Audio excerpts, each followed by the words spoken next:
Hello and welcome to Reality TV Cringe. I am one of your hosts, Delia, and I'm here with my real tight homegirl and my daughter, That's me! We are here to talk sister wives. And she's drunk. We are going through the Akashic records for the Browns. Yeah. We are back in season 6. Yeah. Lot going on. Mm-hmm. We got a trip out of town. We got Mr. Cody taking care of all 15 children. Oh my God, barely. Pandemonium, honey. Now, before we get into it, we do have to issue you a disclaimer. Please, hide your wife and hide your kids. This is a politically incorrect podcast that does not talk politics. Period. We say stupid things. Objectively. We have dumb opinions. Yeah. Sometimes we're vulgar. A little bit. So if you're a soul, Go away. This you is might not for want to find yourself another dumpster. Bye. But if you're down to give little Truly, her little towhead, a little bit of water for her kidneys or something, Goodness, just give her some water. welcome to this dumpster.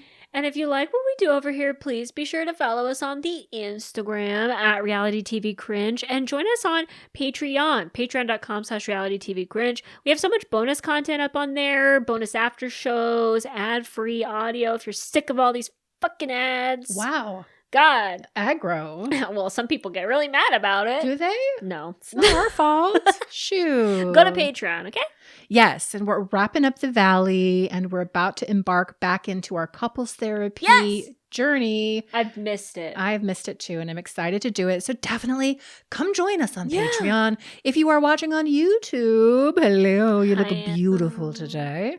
Please don't forget to like and comment and share and subscribe because truly everything you do helps us to grow. Yeah. And when we're growing, we're getting fatter. Like Kim And when Glass. we're fatter, we're more beautiful than ever. Yeah. So thank you in advance. Thank you. Okay, so we are on Sister Wives season 6 episode 15. entitled, While the Wives Are Away. ooh, take it away, Beatrice. Well, we start the episode with this stupid fucking segment about everybody getting ready to go do a 5K. I loved this segment.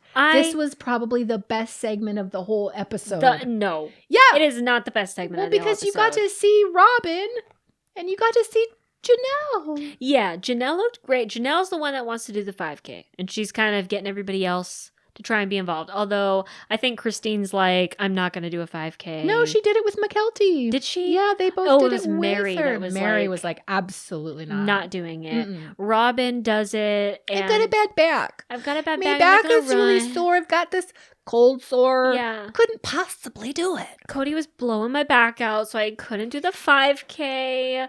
But she makes some shirts for the family for the 5K. And She designed them. they're horribly designed. This is my sister wives Horribly closet design. ugly, horrible, ugly designs. And she gets the shirts in very last minute. She brings it over to Janelle's house and she's like, Janelle, I'm so worried because it's an XL. I don't know if your fat ass can fit into this XL, but I really hope it does. I'm so sorry. I must have accidentally got a smaller size. I don't know. That's basically what she does. That is absolutely what it was giving. That's absolutely what I think she did. I Yeah. think she did it on purpose. Yeah. I think on some level, she knows that Janelle is the queen. Yes. And she's rocking that body, yaddy, yaddy. Yep. She's got curves for days, honey. Yep. And she knows that Cody's watching. Yeah. She knows there's a little bit of a Las Vegas renaissance happening over at Mhm. Janelle's house. And so she's like, let me just get this small little baby shirt. Yep. And Janelle won't be able to wear it. And everybody else will wear it because we're in the actual family. Yeah. And she's not. And she can't even run a 5K. She's going to walk the whole thing. Yeah, Janelle's plus size. She has to do this 5K. Let's Yeah. see if an XL will fit her. And joke's on you, Robyn. Janelle fits into the XL. Looks beautiful. Snugly. Oh, Hugs thank all God. of her curves. Hourglass figure. Beautiful. Very beautiful. Way prettier Very than beautiful. Robyn. And Robyn's bitter about it. She's like, oh, that's great. I'm so glad it worked out. Oh, darn. I was hoping you would like rip the shirt up or Yeah. something. But no, then they go and run the 5K. Kind of, they walk it. Well, I mean, let's be real, because Janelle tells us that just a year previous that Yes. she couldn't even walk a mile. And now she's going to walk 3 miles. And that's fantastic. And Yeah. Cody, being the best husband ever, is like, I'm going to do it too. I'm going to do this with you. I'm here to support you. And then as soon as they get there, he's off and running, leaving her in the dust. Ditches her because he's got his groove, or what I've got my own rhythm. Yeah. I've got my own pace. Yeah, I found my own I've got to pace. establish my pace. Because he's so competitive about it. And Sorry just if you can't keep up. Sorry about it. ditches Janelle at the back of the line with her personal trainer. But she does the 5K, and so does Cody. And it's a big accomplishment for Janelle specifically, because Janelle couldn't walk like more than a mile last year or something like that. And so I am happy about that. It was just kind of like a whatever, nothing burger, besides the shirt thing where Robyn's totally fat shaming Janelle. Well, and the fact that Cody just abandons her, like, and doesn't give a shit at all. And I was just on Instagram today. I almost sent it to you. What? I was watching this guy talk about this footage of a wife in an airport, and she's filming her husband, who has gotten on the moving walkway and doesn't even know that she's like half a mile behind him, and he's just trucking to the gate and does not give a shit that she's not with him, doesn't know where she is, and doesn't care. And the guy was actually like, ladies, if you're married to a guy like this, divorce him. He does not give a fuck about you. It is in our nature as men to protect women, to make sure these women are okay, that they are where they need to be. And if your man is walking a half a mile ahead of you and doesn't even know where you are, this man does not care about you fundamentally. And I thought it was a very timely reel to watch, because here's Cody fucking Brown, like a half a mile up, setting his pace. It's about my rhythm. And Janelle, this is about Janelle. Yeah. Janelle is just all the way in the back with her boys. Man, I'm like giggling about it, not because it's funny, but like just because it's like, wow, I can't believe these women like settle for men like that. Men that just completely abandon them in the airport or at the 5K. They're just walking way ahead. They're like, peace out, bitch. Not even thinking about you. It's crazy. You don't to even me. register in his consciousness. It's all about him. That's crazy to me. Like, I'm somebody who naturally walks really, really fast. And right in the beginning, when I started dating your daughter, she's like, can you slow the fuck down? Because I didn't realize I was walking a little bit ahead of her. And I'm like, oh, okay. But I listen. I'm like, oh, okay, yes, I'll walk slowly with you. And I don't give a shit. It's crazy to me that people settle for that kind of stuff. Yeah. But here we are. And then the rest of the episode kind of bops back and forth between the wives going to San Francisco because they need some bonding time, because all of them hate each other. Yeah. So they're going to go to San Francisco and pretend like they're friends. Meanwhile, they're going to leave Cody at home with all of the kids by himself for like 3 or 4 days or something like that. Yes. Now, one of the reasons that the wives are also saying that they're going to San Francisco is so that they can all find or source dresses for the upcoming So stupid. ain't shit commitment ceremony that nobody cares about, especially Janelle. Yeah. Like, they want to find dresses, and so they're going to go to these various and sundry boutiques and places so that they can find those dresses. But yes, Cody is back in Vegas, and we get these scenes of him trying to manage all the kids when really it's Aspen and McKelty and Leon and Logan's not there, although Logan does show up. Logan does show up because he's parentified, the to real take care parents of the all family. of these kids, because Cody can't do it on his own. And I mean, of course not. He's got like 14 kids, like one parent And parenting 4 all- wives. Yeah, it's a lot. Mhm. And Cody is a bit like whatever. He just shows up for his required nights I'm with gonna the grill. required families. I'm going to cook all of our food for the entire week. That was Then he fucks so that up. stupid. That was so dumb. I don't want to have to cook every single night because I'm lazy. So I'm just going to grill everything, and we're just going to eat 3-day-old grilled fucking chicken wings and steak that are like barely seasoned. So anyway, while Cody is like grilling all of the food for the entire week, it's pandemonium. Poor little Isabel is like running around in the cul-de-sac, and she like stubs her toe No really shoes bad. on, because nobody sought to put shoes on her. Well, and no parent is like watching the kids Right. in the cul-de-sac, so they're just running amok. She comes in with her fucking busted up toe, her dirty ass feet, and Cody has to leave the grill, go tend to her foot. The steaks. I mean, it's one thing if it's chicken, It's like some wings, but like he left the steaks. Thick ass steaks. Yep. Thick ass steaks. Think of that in 2025 prices. Girl, how I much was. money? Yeah, I was like, that is so much money you're leaving on the grill. I was hurting. I'm like, know. are you kidding me, you idiot? But he's being dad. He's going to take care of Isabel's toe. He cleans it off in the bathtub and puts a Band-Aid on it and everything. And then he realizes he burns the fucking steaks like an idiot. Like an idiot. And then we go over to San Francisco where their wives arrive. And apparently Mary's from the Bay Area. I didn't know. Yeah, I did not know that either. Which I'm like, oh, okay. Interesting. They got lore. Mormons in the Bay Area? I know. I'm like, huh? Wow. When did you live there? But they're back in the Bay Area. They go to their hotel. Apparently, Robyn had to bring King Solomon with her because she's still breastfeeding him or something. And then we start going shopping. Well, Robyn's friend Kendra. Was that who that was? That was Kendra, bitch. Oh, that my they had her name on the television, and I'm like, is that God. the same Kendra who was involved with the Mary catfish? I think. Who was getting information? Who knew that the catfish was happening and was feeding information about the catfishing Girl. back to Robyn, who was telling Cody? Is that the same Kendra? Girl. I believe it is. Oh my God. Because I'm watching this. I'm like, who's Kendra? Like, I don't care about Kendra. So Kendra's Robyn's friend, and she's very fashionable. Not that you'd know it by looking at her. So Kendra shows up to squire them about to various boutiques and specialty shops so that they can find a dress. And the first shop that they go to is for straight sizes. So there's no plus sizes. And 3 out of the 5 women, because Kendra's big, can't wear any of these clothes. So the only person who can try on the dresses, model the dresses, or purchase the dresses, well, that would be Robyn and her skinny ass. Dude, that was crazy to Wasn't me. it? Like, could you imagine just like watching her for hours probably, just trying on dress after dress after dress. Modeling it for the camera. And she's like, no, I'll show you what the dresses look like. And then maybe if they can alter them and expand them way out to tent-like proportions, maybe then you can have the dress for yourself, but I'll model them first. God. Absolutely Narcissism alert.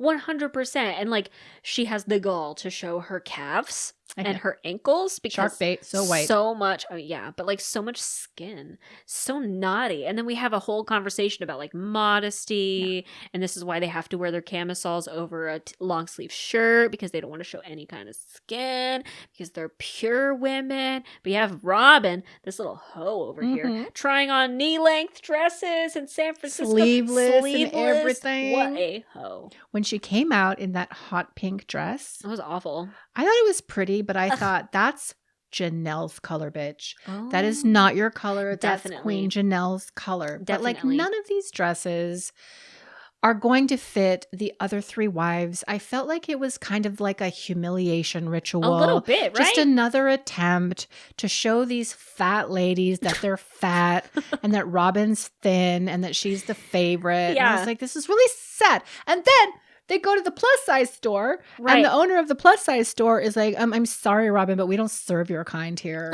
Well, Robyn asked, like, is there anything I can try on here? Right. And they're lady's like, no, you're thin. This is for fatties and stuff. Sorry, it's for plus size people. And it was just like really embarrassing. I was cringing as a plus size person in my mind. In my mind, I'm a plus size person. And I'm just like, that is so embarrassing. And then they start trotting these women. I know I'm skipping ahead. They start trotting these plus size OG wives out in like sacks. Like awful. Multicolored sacks. Yep. That are so terrible and look awful on each one of them. And Robyn's just sitting back there like, oh yeah. She loves it. Looks so pretty. Yep. Janelle, you should wear that. You should 100% wear that. You should wear the ugly, frumpy dress that gives you no shape at all. So that way you look ugly compared to me because I'm a goddess. It's like so ridiculous. And also, the other thing I'm thinking of is like, weren't you guys like just struggling financially like just a couple weeks ago or whatever, and like you've sunk all this money into My Sister Wife's Closet and everything, and then you're gonna go to San Francisco and act like you guys are some D-list celebrities going to shop in San Francisco, downtown San Fran. It's because TLC's paying for it. I guess, but they don't even buy any dresses. So they're going and trying on all these dresses, wasting everybody's time. And then they go to a fabric store to go and see if they can customize their wedding or their commitment ceremony dresses. And I don't remember anything about the commitment ceremony. I don't know if I've ever seen those episodes, but those aren't the brown sack dresses, right? I don't think so. That was for Robyn's wedding. Although I think that they were dressed very badly. And I think, if I recall correctly, definitely correct me if I'm wrong, I think they have some sort of a seamstress that comes in and sews their dresses. Really? And they are absolute dog shit. They are like sacks. They are so terrible. So like whatever fabric they're going to get in this episode is going to be turned into, I think, like horrendous dresses by this seamstress who like doesn't know how to sew, and it's going to be great. That's going to be fantastic. Crazy to me. Why didn't Mary just make everybody's dresses? She made all the kids' pajamas and stuff every single year. I don't know, but then there's Robyn, like, yeah, and like Kendra's a designer. And so like she's at the fabric store just sketching this great dress that I could wear, and like it's just the color. It's a theme. Like we're all gonna have the same color theme, but like we'll have different dresses, i.e. mine's gonna be sexy and awesome, right? And they're gonna wear tents. That's basically what it is. And then they like leave with nothing. Yeah. And then they go to dinner at some point at some like loud restaurant. It's an Irish pub. Yeah. Oh, that's right. Yeah. And then they go and try beer, and then like they're all scandalized by it a little bit. But Robyn won't have any. She won't even try any. Because she's so pure. She's a pure Mormon girl. Breastfeeding. Oh, I can't do it if I've got a baby and I'm the fertile one. Whatever. I'm the one who can still have children. Yeah. So I can't have any ale. Right. But all the other wives try the smallest sips known to mankind of all these little beers or whatever. And Janelle, my queen, she's like, that tastes great. Yeah, it's awesome. I like it a lot. And I don't care if Cody cares that I'm drinking because he doesn't control me, bitch. I can do whatever I want. Furthermore, he doesn't even try it because he already knows. Don't try it with me. And did you see how Robyn looked at her when she Yes. said that? Like, Yes. Robyn looked like so judgmental. She said something like, well, but he's our husband and like he might have an opinion about it. And Janelle's like, what opinion? I don't care. I do what I want. I don't give a shit. And like from what Janelle's saying is very base, like very benign to me. Is like, I'm not going to let a man tell me what to do. But you know for sure that Robyn took that and spun it to Cody like Janelle doesn't respect him as her husband. She was drinking. She was drinking alcohol. Didn't tell you that she was drinking alcohol. Like, you know, Robyn took that and went back to Cody with it. But whatever. And then at the Irish pub, this is where Cody decides to call each of the wives, and he starts with Christine first. And this is where we had that famous scene of Robyn with her hard ass jaw. It's a big jaw, honey. She is so mad. It is hard. It's big. With her Muppet mouth. It's straight. Yep. It's hard to miss. It is so hard. It's right on her face. She is so mad She's for mad some about reason. it. Yeah. It's crazy. And so all of the wives talk about how awkward it is to like have a conversation with Cody in front of all of the other wives, and how a phone call should be private and that they shouldn't be in front of all the other wives. All the other wives look hella awkward, except for Robyn, who seems really mad because Cody didn't call her first or something. But it was just really weird to me. I'm just like, again, like, you know that he's fucking each and every one of you. He's got allegedly. his whole head in between all y'all's legs. Yeah. Doing the cunnilingus. Like, And as soon as he's done with the cunnilingus with you, he goes to do the cunnilingus with her. that's why you And, got cold sores. But you guys, that's why y'all have cold sores. And you guys can't talk, you can't pretend that you're all married to the same person. You got to have a hard jaw and sit with your leaning back. Like, I can't believe the audacity. It's so insane to me. But anyway, I think in the conversation with Christine, this is where Cody starts to tell her about everything that's going on with all of the kids. Isabel stubbed her toe and I burned all the steaks. Oh, and by the way, like, Truly is not long for this world. She's literally fading out like a little candle. They're acting in the like wind. Truly's just got the flu and she is extremely lethargic. She's like doubled over on the floor. Pale. Like, what the fuck are we doing? Cody's just like, yeah, I don't know. Like, she seems like okay. She seems like the flu or something, but she doesn't have a fever. So it's fine. I'm a dad. Yeah. And I would know if it were bad, so it's okay. Don't worry about it. Meanwhile, Panta Truly just slumped over on the floor. And Poor I'm like, little baby. okay, I'm scared. And I looked up what happened to her. She was in kidney failure. I know. And she had to be on dialysis. She was in the hospital She for had to be on 11 days. Dialysis? Yes. How'd she get in kidney failure? She was extremely dehydrated. So nobody's given her water? I guess. So or a juice box? Yeah, I guess she was extremely dehydrated. That's why she went cross-eyed. We see that in the preview for the next episode. She went cross-eyed, and then she ended up in kidney failure, was on dialysis for 11 freaking days. Yeah. I'm mad about it. The way I would come skipping home with brass knuckles I know. to beat my husband down. She's 3 years old at this point. How do you miss the signs that this kid is dehydrated and needs some water or something? Like, what the hell? She's got the flu, though. Okay. Well, he's depending on Aspen and the other older kids to be able to take care of this. And so he doesn't feel like he really needs to monitor and watch these little ones. Crazy to me. Which is the real story. Is like he's not an actual parent and he's not an actual dad. He just outsources that to everybody else. Exactly. So he misses the fact that she's in kidney failure. It's insane to me. Can we backtrack a second? Yeah. Because there was a conversation that happened on the couch between the four wives, and Mary was saying something like, yeah, I mean, I guess it's fine that we're going to the Bay Area. Oh, yeah. I mean, I know that we're doing it for the commitment ceremony, but I don't really understand why we're having a commitment ceremony because I don't know what the vision is. I don't know what the fuck she was saying. It was something like that. Like, my heart's not in it. My heart's not in what? The commitment ceremony? The family? My heart's not in the trip. I don't really want to bond with these women because I don't believe in it. Like, she was kind of a Debbie Downer about the whole thing. And I didn't understand what the problem was. Did you? No, I think Mary is the kind of person that because she doesn't like outwardly express her feelings, like, hey, I'm feeling really lonely because Leon's leaving the house and I'm going to be an empty nester and Cody's not fucking me anymore and I feel like I have no friends. Like, instead of saying that with her full chest, she's super passive aggressive and like I think she takes it out on everybody else. So it's like, well, I just don't feel connected to all of these women and I don't feel like my heart's in this commitment ceremony. Like, what's the fucking point?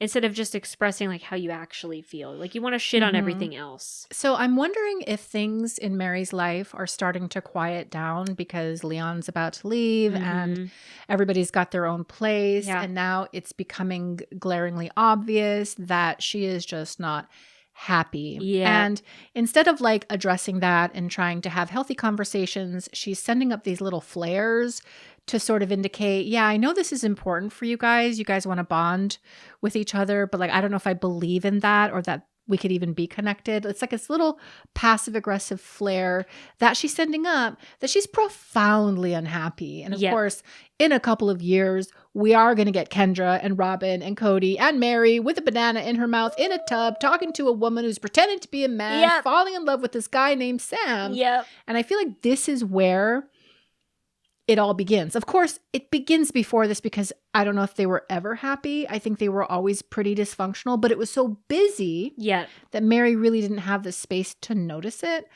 But here we're noticing it. As soon as we get into the cul-de-sac, everybody's noticing it. Right. And she seems so resistant to like try and get along with all of them. Like, at this point, we know her and Robyn are the only close ones. Like, she does not like Christine. She does not like Janelle. They've had their falling outs from the past and they've just been tolerating each other up to this point. But like, I could notice like there was some comment about like Christine wearing leggings as pants or something, and like Mary says something really bitchy like, I would never be caught dead wearing like leggings as pants. I'm just not that kind of person. And then she goes on to sell LuLaRoe, which is all leggings. Exactly. Hideous leggings. It's so like unnecessarily mean. Judgmental. It's super judgmental. And it's like, I feel like Christine in these earlier seasons, even though she is a bit much and she's a bit annoying and McKelty-like, she does, I feel like she's trying really hard to like be okay and like be okay with her failing marriage, like be okay with this new wife, Robyn, who has obviously become Cody's favorite. Like, I feel like she's really trying to toe the line, trying to be friends with Robyn. She's trying to be nice to everybody. And like, Mary is just negative. She's becoming a problem. Yes. And then there's Janelle, and she's just like, I don't really need all that. No, I'm fine work. and stuff. I got my place. Yep. But I have my own thing that I'm doing and I'm happy. But Mary, not happy. Not happy at all. No. It's crazy to me. And then that was pretty much it. Like, Cody calls each one of the wives. It's hella awkward at the Irish pub. Robyn's super mad about it. Once we get to Robyn's phone call, she's like hiding in the corner behind the pub, like Just all go secret. outside, or like just take your phone to the bathroom and talk to your Why man. didn't they do that from the beginning? I don't don't know. understand. I don't know. But you It's have very Robyn strange. on the phone. I love you so much. Oh my God, I love you. Blah, blah, blah.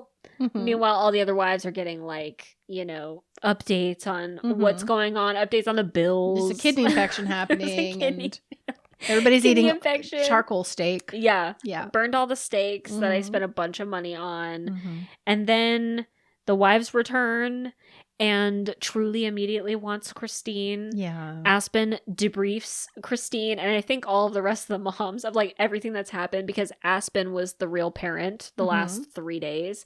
And Aspen tells Christine that Truly was just bawling for her mom pretty much the last like day and a half, because she's a 3-year-old baby. She wants her mom, and she's in pain, obviously. Mhm. And you can see it. She looks Mhm. really sick. And then the wives tell Cody about the trip, how they didn't buy any dresses. And Cody's like, wasn't that the whole point of you Mhm. going to this TLC funded San Francisco trip? And Christine's like, well, but we like bonded though a little bit. Did you? You sure about that? No. Are you sure about that? No, yeah. And then Janelle's like, I'm glad to be home because at least we're all together and I can go back to my Mhm. job away from everybody else. Right, right. And then we have the preview for the next episode. And I think the next 2 episodes are going to be kind of heavy because I think it's all about Truly's health issues. And then Wynn dying, right? I think so. I think Wynn's gonna be dying here shortly. Yeah, but and then we have Leon's last day before university. I like literally don't care. And I'm snoring. I don't give a shit. Yeah. I care more about Truly and everything else going on in the family. And doesn't the lore state that Christine becomes very unhappy with Cody for being, at the very least, unobservant of the fact that Truly is that deathly ill? Like, and the way they're framing it, like the whole family's praying for her, and somebody's Mhm. like, yeah, we just don't know if she's going to make it. Well, because she was super sick. She was in kidney failure Yeah. at 3. Like, so it is kind of a miracle that she was able to pull out of that and everything. But yeah, I've seen various posts on the Reddits and the Instagrams talking about that, because I think Christine does express like some resentment over Cody not being Mhm. attentive over the kids and everything, and Cody being like, well, it wasn't my fault. And a lot of people actually agree with Cody a little bit, because the thing with kids is like they're okay until they're not, Right. and they crash really hard, and like kids can mask their pain really well. And like Cody also was by himself with 15 other No, he children. wasn't, though. And that's the problem. And I think I've seen this framed as Christine's Turing test. Is that what it's called? When the AI becomes aware of itself? Oh. So it's like the moment she becomes aware of like, oh, this is really fucked up though. Like Mm. she's been unhappy too, but like this is the moment of clarity and an epiphany for her. Like, oh, he sucks though. Yeah. Because if he had been present truly, and it wasn't Aspen and McKelty and Logan and all the other kids, he might have been able to notice that there was something. I mean, I can notice just seeing her slumped over that there's Right. I get it that there's no fever, and that's a Yeah. good predictor. But like, if it had been me, I'd have been like, there's some very wrong Something with her. wrong with I'm her, going to yeah. take her at least to the walk-in clinic and have a doctor have a look and see what's Of going course. on. Yeah. So like, he's not present enough to even make that call. Yep. That's the problem. And that's Christine's like, okay, it's one thing if you don't give a fuck about me, Right. but it's quite another if you dote on King Solomon and all of Robyn's kids, Yeah. and you miss the fact that my child is in the process of exiting the world.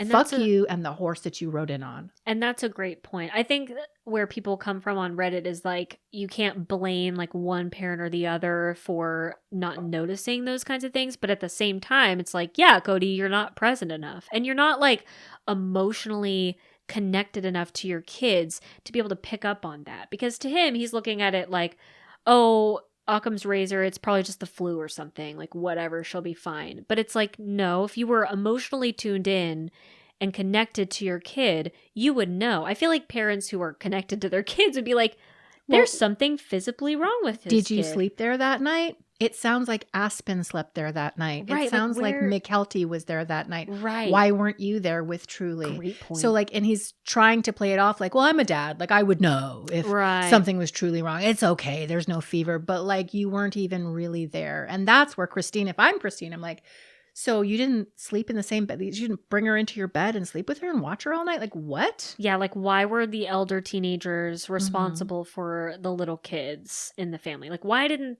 Cody Yeah. have all of the little kids from Yeah. each family with him In his big bed. specifically? Like have a slumber party. Right. And then the Mhm. elder teenagers take care of the older kids, like the Mhm. 9 and 10, Because he doesn't, I think he cares, but I think he depends so much on everybody else and delegating all of that to somebody else that he's just not thinking. And so for me, if I'm Christine, like that would be the moment. I'm just like, untenable marital situation, bitch. Well, and that's usually what happens. Like in a marriage when there's a kid that ends up like really sick or dies or whatever, like it can put a lot of strain Mhm. on the marriage because of like resentment issues and Mhm. stuff. Even Barry and Kim Plath had that Mhm. issue when their younger boy, Joshua, died. Like Barry talked about how he had to deal with resentment over Kim of how she Mhm. handled that situation. So, of course, and I think if I remember correctly, this is where Cody starts becoming really bitter towards Christine because he feels like she blamed him 100% for this thing that happened with Truly.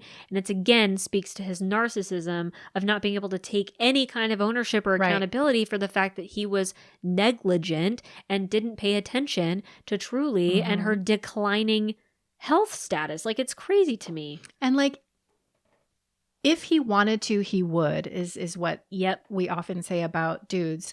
And if you fast forward to Janelle and the big Christmas fight, that was because she finally became aware of the impact it was having on her kids and the fact that he was straight up calling out her boys and being and like he had to be so antagonistic toward her children for her to even make the decision like, yeah, this isn't worth it. I don't want this anymore. Yep. But it's like this moment with a woman where like I can put up with a lot of neglect of myself, my person, my this and that. Like I can suffer for it if I've got kids, but the moment it is directed toward them, or if there's evidence that you're neglectful or even abusive, that's it. I can't come back from that. And that's Yep. the thing with women. I don't even know if men can understand it, but like with women, you hit a wall. You try for a very long time. And we see Christine, you're right. Oh, She's yeah. trying. She's being conciliatory. She's trying to make it work with Robyn. She's trying to be a good sister wife.